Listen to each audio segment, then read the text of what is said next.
It's been condemned as the biggest threat to government transparency in decades. Labor today unveiling amendments that could dramatically restrict access to government documents under Freedom of Information laws. This bill amends the Freedom of Information Act 1982 to reflect the modern environment. This bill is the biggest assault on government transparency since the Freedom of Information Act was introduced in 1982.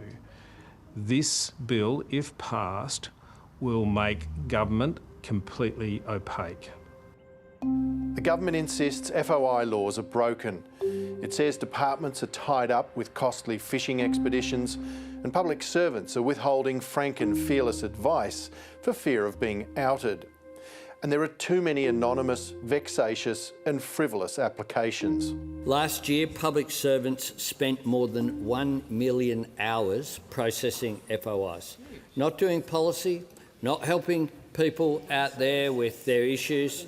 Proposed remedies include forcing applicants to identify themselves, something critics say will expose whistleblowers to retribution, and charging fees.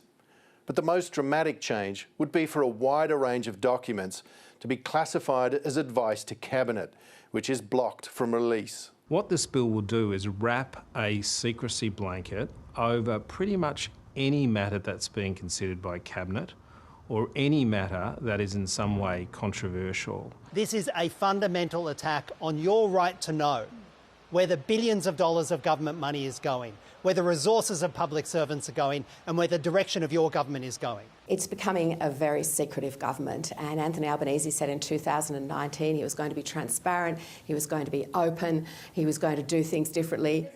The Prime Minister denies he's broken a promise to run a more open government.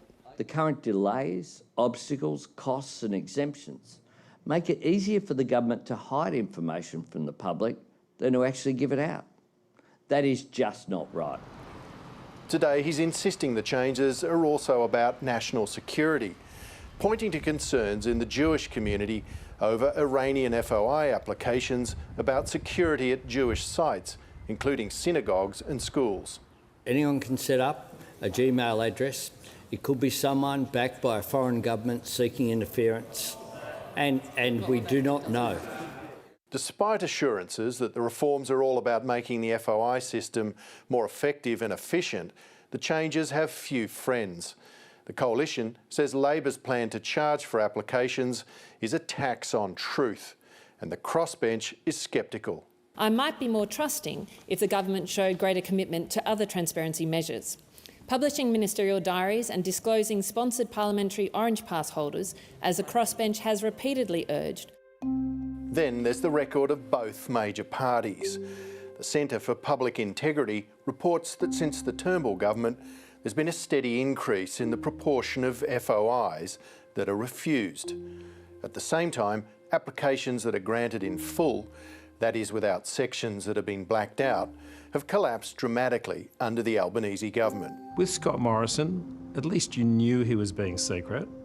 With Anthony Albanese, it's worse because he likes to portray himself as transparent, but is not. Rex Patrick is a former senator for South Australia and staunch advocate of whistleblower and transparency protections. He says the bill is a response to a series of court decisions that sought to limit the ability of government to deny information. What this bill does is now overturns those decisions and makes it harder again for people to participate in democracy. While there is sympathy among crossbenchers for the government's concerns about frivolous and onerous requests for documents that overwhelm public servants, the government is treading on dangerous ground. Trust in institutions and politicians is at the core of democracy, and there's an unavoidable cost to taxpayers in maintaining transparency. Australia was among only a handful of OECD countries that saw an increase in trust levels since the pandemic. With ugly and distorted movements such as the neo-Nazis and so-called sovereign citizens feeding off mistrust in government, the stakes couldn't be higher. There have been calls for changes to the Freedom of Information Act to make the system work better for the public. What this bill does is makes the system work better for the government.